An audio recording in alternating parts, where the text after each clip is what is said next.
네, 구독자, 시청자 여러분, 박 작가입니다. 자, 오늘 날씨가 굉장히 화창한 토요일입니다. 여러분, 오늘 하루 잘 보내시고요. 자, 오늘 간단하게 어제 있었던 일들을 좀 정리해드리는 차원에서 시황 영상을 공유하겠습니다. 자, 어제 중요한 또 경제 지표가 발표가 됐어요. 근데 이게 좀 해석의 문제가 좀 분분해서 이거를 이제 월가에서는 어떻게 좀 지배적으로 해석을 하고 있고 시장이 여기에 대해서 반응을 했는지, 자, 그 부분을 좀 설명을 드리고요. 자, 그리고 SEC가 계속해서 정말 칼춤을 추고 있는데 여기에 대해서 미 공화당 하원 대표가요. 뭔가 좀 일침을 가하면서 뭔가 한판 승부를 벌이겠다는 좀 의지를 보여줬습니다. 그러면서 암호화폐 산업이 절대로 미국에서 육성되어야 된다라는 목소리를 강조했거든요. 자, 그 외에도 이 비트코인을 지지하는 움직임들이 계속해서 나타나고 있는데 이거를 오늘 좀 집중적으로 말씀을 드리겠습니다. 네, 여러분 반갑습니다. 저는 7권의 책을 쓴 박작가입니다. 카카오톡에서 크립토 트렌드랩이라는 커뮤니티를 운영하고 있습니다. 현재 약 3천여 분이 함께 참여하셔서요. 활발하게 정보 공유와 대화를 나누고 계십니다. 혼자 투자하시기 어려우신 분들은 함께 참여하시면요. 투자에 도움을 받으실 수 있습니다. 자, 본 영상은 매수, 매도에 관한 추천을 담고 있지 않습니다. 늘 강조드리지만 유튜버들의 어떤 발언들을요. 무비판적으로 수용하시면 안 되고 이걸 가지고 다시 재확인하셔서 공부하셔서 스스로 투자를 결정하셔야 된다는 거 강조드리겠습니다. 자, 오늘 내용이 괜찮으시고 도움이 되셨다면요. 구독, 좋아요, 알림 설정, 댓글 정중하게 부탁드리겠습니다. 네, 어제 좀 중요한 지표예요. 비농업 고용지수가 발표가 됐죠. 그리고 그 외에도 뭐 실업률이나 뭐 평균 시간당 임금, 그리고 경제활동 참가율, 뭐 이런 지표들이 발표가 됐는데요. 이 결과 자체가 뭔가 좀 확연하게 어떤 시그널을 주고 있지 않아서 해석들이 조금 나누어지는 부분들이 있어요. 자, 그래서 여기서 중요한 지표들만 한번 언급을 해보겠습니다. 자, 우선 가장 중요한 건 비농업 고용지수거든요. 근데 보시면은 이전보다는 좀 많이 하회를 했어요. 이전보다. 근데 이 예상치와 비교를 하니까 생각보다 뭐 그렇게 크게 하회를 하지 않았다는 시그널이 나오는 거죠. 그래서 이 3월 신규 고용이 2020년 12월 이후로 가장 적게 늘어났습니다. 23만 6천 명이거든요. 그런데 이 전문가들, 월스트리트 저널의 전문가 예상치인 23만 9천 명과 한 3천 명 내외로 차이 나기 때문에 이 정도면 준수하다. 지금 이렇게 해석을 하고 있습니다. 네, 두 번째는 실업률인데요. 자, 실업률은 좀 다르게 해석이 되고 있어요. 3월보다 이제 소폭 하락을 했죠. 근데 어떤 비슷하다 보다는요, 지금 하락을 했다는데 좀 방점을 두고 있어요. 자, 실업률이 어쨌든 줄었다는 거예요. 자, 그리고 월스트리트 저널이 집계한 전문가들의 예상치보다도 하락했다, 일단. 뭐 0.1%이지만 하락을 했다라는 부분에 방점을 두고 있습니다. 이 두 개를 갖다 그래 종합적으로 해석을 하면은 지금 고용 시장이 견고하다는 거예요. 자, 이렇게 월간은 좀 해석을 하고 싶어 하는 것 같아요. 일단은 시장에서는 이런 해석의 흐름들이 굉장히 많이 보여주고 있습니다. 자, 그런데 좀 중요하게 보는 게요. 지금 경제활동 참가율이에요. 자, 이것도 어떻게 보면은 이 시장에, 이 고용 시장의 견고함을 보여주는 하나의 지표가 될 수 있는데요. 일단은 3월보다 소폭 상승을 했어요. 0.1%. 그리고 예상치보다도 0.1% 상승을 했죠.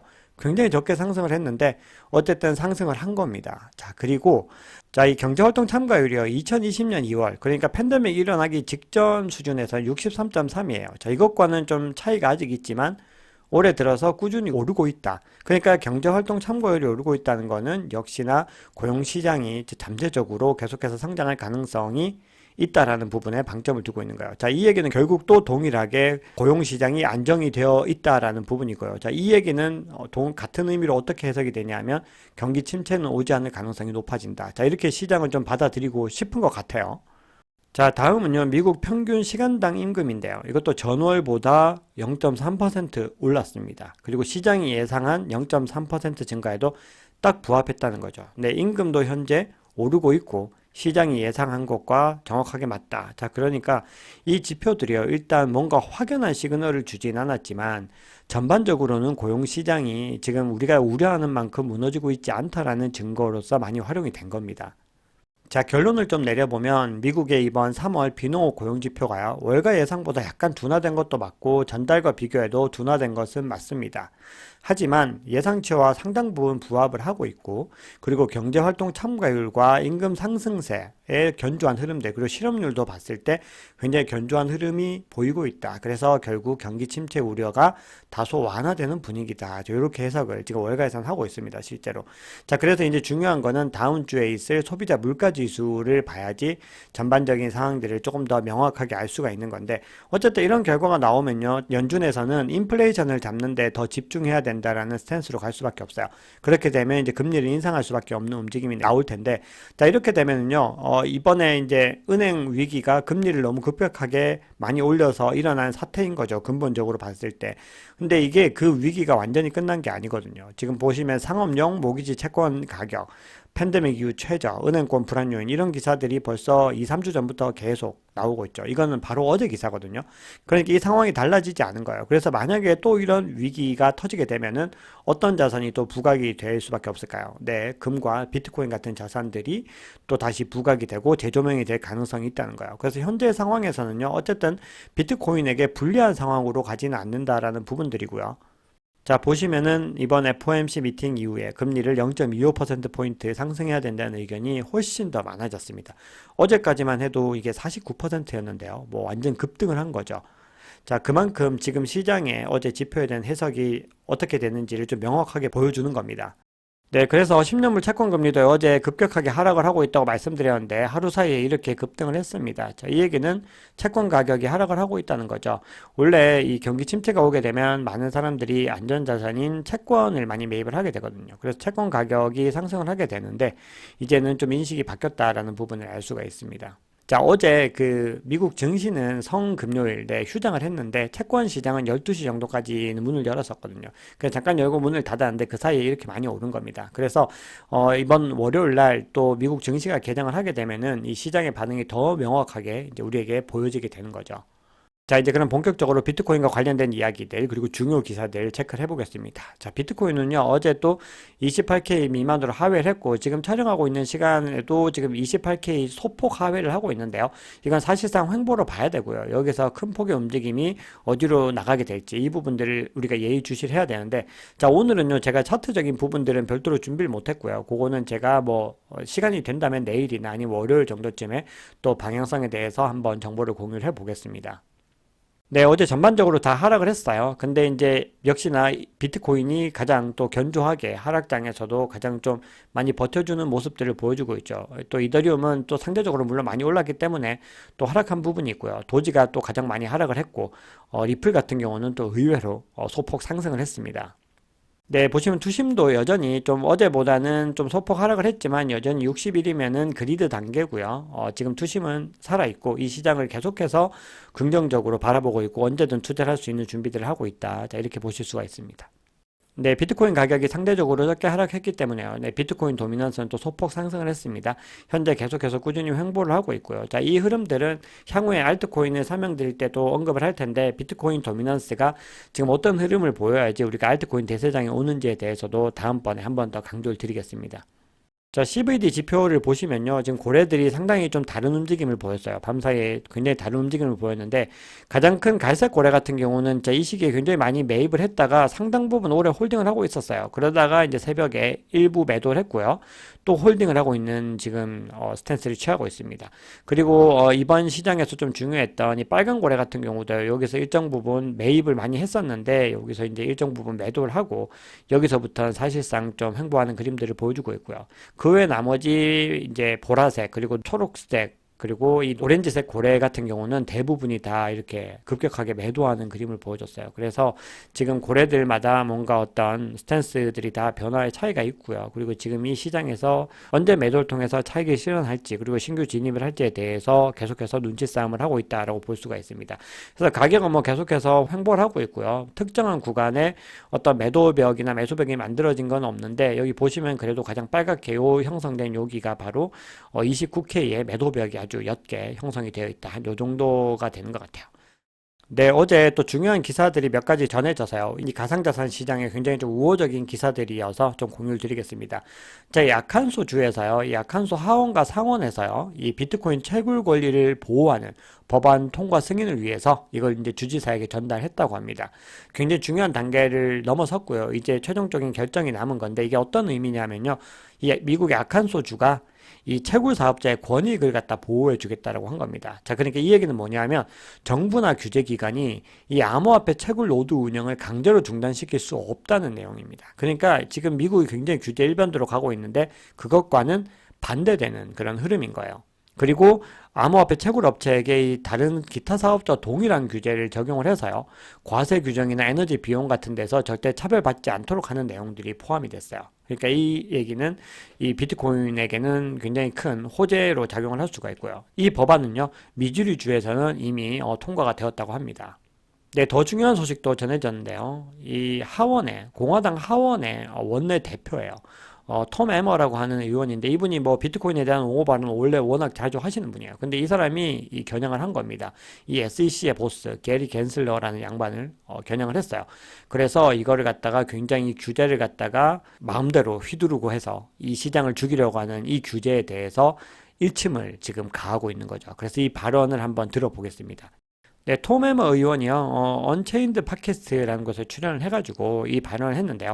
게리 겐슬러를 향해서 악의의 찬 규제자라고, 사실 이 정도면은 굉장히 맹비난한 거거든요. 이건 약간 좀 나쁜 말로 이 쓰레기, 약간 이런 느낌이에요. 그래서 이렇게 얘기를 했는데 그 이유가 뭐냐면 암호화폐 산업의 성장을 방해하고 있기 때문이라는 거예요. 그러니까 이 규제는 아무런 근거도 없고 그냥 이 산업을 죽일 뿐이다라는 건데요.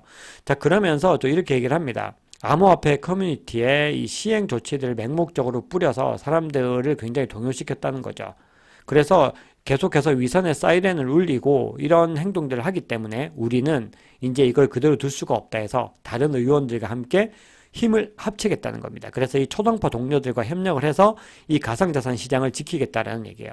그리고 이 에머의 방식은요, CFTC와 상당히 비슷하기 때문에 지금 거의 공개적으로 CFTC가 규제 기관이 되어야 된다는 거를 이제 지지를 한 거거든요. 네, 그러면서 이 톰 에머 의원은요, 지금 SEC가 무려 코인베이스에다 웰스 노티스를 발행한 것도, 이렇게 통지한 것도 굉장히 좀 나쁜 행위였다라고 얘기를 하고 있어요. 자, 그러면서 이렇게 강조합니다. 암호화폐는요, 미국이 있든 없든 번창할 것이다. 그렇기 때문에요, 만약에 이런 식으로 이 중요한 기회를 걷어차버리면 결국은 미국의 경제 발전과 미국인을 위한 기회만 제한한다는 거예요. 세계 경제에서 미국이라는 국가의 위상은 더 부정적이질 수밖에 없다. 지금 탈달러가 가속화되고 있는 상황에서 탈달러를 외치는 많은 나라들이 비트코인을 갖다 도입하고 있고 굉장히 적극적으로 수용을 하고 있는데, 그리고 막 어떤 나라들은 크립토 허브가 되겠다고 주장을 하고 있는데 미국은 역행을 하고 있다는 거예요.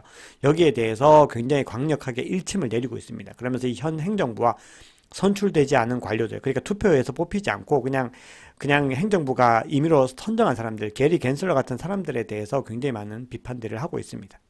네, 이 분위기는요, 비단 공화당만의 문제는 아니에요. 지금 민주당 대선 후보들 중에서도요, 굉장히 비트코인을 지지하는 목소리가 높아지고 있습니다. 로버트 케네디 주니어라고 하는 이 대선 후보도요, 비트코인을 지지하겠다고 합니다. 그리고 이 디지털 달러, CBDC 같은 경우는 금융노예제고 자유를 위협하기 때문에 우리는 비트코인으로 궁극적으로 가야 한다. 뭐 이런 주장들을 하고 있는 거죠. 자, 이 부분은요, 결국은 유권자들이 지금 현 행정부의 행보를 어떻게 바라볼 것인가에 대해서 다른 시각을 가지고 있는 건데요. 이거는 캐시 우드의 발언과도 상당히 일맥상통합니다. 결국은 대선에서 심판받을 거야 라고 하는 게 결국 이 투자자들의 어떤 권익들과 어떤 자유들을 건드렸을 때 어떤 대가를 받게 될 것인가. 자, 이 부분들을 강조를 하고 있습니다. 그리고 거기에서 굉장히 큰 역할은 게리 겐슬러라는 사람이 하게 되는 거겠죠. 네, 알트코인 짧게만 보고 가겠습니다. 자, 여기 리플 보시면요, 지금 소폭 하락을 하고 사실은 좀 횡보하는 그림을 그리고 있고요. 어제는 좀 깜짝 반등을 하기도 했습니다. 자, 그 이유에 대해서요.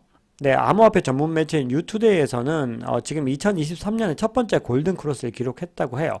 그래서 이게 또 다른 어떤 새로운 랠리의 분위기, 기술적 분석상으로 새로운 랠리의 분위기가 지금 만들어지고 있고 굉장히 매수 세력, 불리시한 세력들이 지금 많이 모여 있다는 거거든요. 네, 그리고 또 하나는요, XRP 커뮤니티가 지금 리플 SEC 소송에서 굉장히 해결책을 찾게 되는 그런 가능성에 더 기대를 갖다 여전히 하고 있다라는 부분들이거든요. 그래서 도지코인이 정말 수직 하락을 했던 것과 반대로 리플은 소폭 하락해서 지금 계속 횡보하는 그런 그림을 보여주고 있습니다. 그리고 이 트위터에서 유명한 변호사예요. 빌 호건이라고 하는 변호사가 있어요. 자, 이분이 또 글을 남겼는데 어떤 이야기를 하고 있냐면은 SEC가 지금 리플이 중앙화된 방식으로 가격을 갖다 막 통제하고 마음대로 조작을 하고 있다고 하는데, 문제는 뭐냐면은 지금 지난 2018년 이후부터 지금까지 리플 가격의 90% 이상은 지금 비트코인이나 이더리움과 똑같이 움직였는데 너 이거 어떻게 설명할래라고 얘기를 하는 거예요. 근데 이 부분에 대해서 SEC의 소속 전문가도 이걸 인정한 거예요. 그러니까 SEC도 지금 본인들의 논리에 대한 주장 근거가 아무것도 없는 거거든요. 이걸 공개적으로 또 저격을 하면서 SEC보다 리플이 논리적으로, 이게 어떤 금융당국의 공권력을 떠나서 논리적인 부분에서는 훨씬 더 앞서고 있다라고 이야기를 하고 있습니다. 네, 이더리움 같은 경우도 이제 큰 폭으로 상승을 했다가 다시 좀 하락하는 움직임을 보이고 있는데요. 결국 다음 주에 상하이 업데이트 이후에도 또 뭐 큰 폭의 변화들이 일어날 수 있거든요. 근데 더 중요한 거는 그 이후에 가격이 이제 어떻게 흘러가는가의 문제예요. 단기적인 등락은 늘 강조드리지만 그렇게 중요한 문제가 아닙니다. 만약에 크게 떨어지면은 이더리움의 가치를 믿는 분들은 그때를 박앤셀 기간으로 아시고 조금씩 매집을 하시는 거죠. 자, 그러면은 그 이후에 이제 어떤 식의 흐름이 만들어질 것인가? 자, 그 부분에 대해서는 분명히 찬반이 있습니다. 아직까지 불확실하다는 의견들이 많이 있어요. 자, 일각에서는 매도 압력을 예상하기도 합니다. 왜냐하면은 유동성 스테이킹이 이제 적용이 되면서 자유롭게 뽑을 수 있고 이거를 갖다 인출할 수가 있기 때문에 매도 물량도 많아질 수 있을 것이다라고 얘기를 하는데요. 근데 훨씬 더 지배적인 입장은요. 스테이킹과 언스테이킹을 자유롭게 할 수 있는 이 기능이요. 엄청난 효용 가치를 생성해서 결국은 기관 투자자의 관심을 끌 것이다 라는 입장들이 훨씬 더 많아요. 그리고 이더리움에 지금 비트코인 다음으로 이더리움에 관심이 많죠. 기관 투자자들이. 그리고 실제로 많이 유입이 되어 있는데 이 대형 기관 투자자들이 더 많이 유입이 됐을 때 이 이더리움의 가치가 어떻게 될 것이냐라는 부분들이에요. 그런데 이 부분은요, 개인들도 마찬가지라고 해요. 이 개인적인 투자자들도요, 자산을 그대로 그냥, 예초에 두는 것보다는 그냥 거래소에 묵혀놓거나 아니면 개인 지갑에 두는 것보다도 스테이킹을 하는 것이 더 유리하다는 걸 알고 더 선호하게 될 거라는 거거든요. 그리고 이런 지점들은요, 리도를 포함해서 유동성 스테이킹 프로토콜에게도 굉장히 좋은 어떤 지점이 될 수 있고요. 그 외에도 레이어 2나 이더리움을 기반으로 하는 모든 서비스들에게 굉장히 중요한 역할들을 하게 될 수 있다는 겁니다. 네, 오늘 준비한 이야기는 여기까지입니다. 자, 오늘 영상이 도움이 되셨다면요. 구독, 좋아요, 알림 설정, 댓글 부탁드립니다. 여러분 평안한 토요일 보내시기 바랍니다. 지금까지 박 작가였습니다.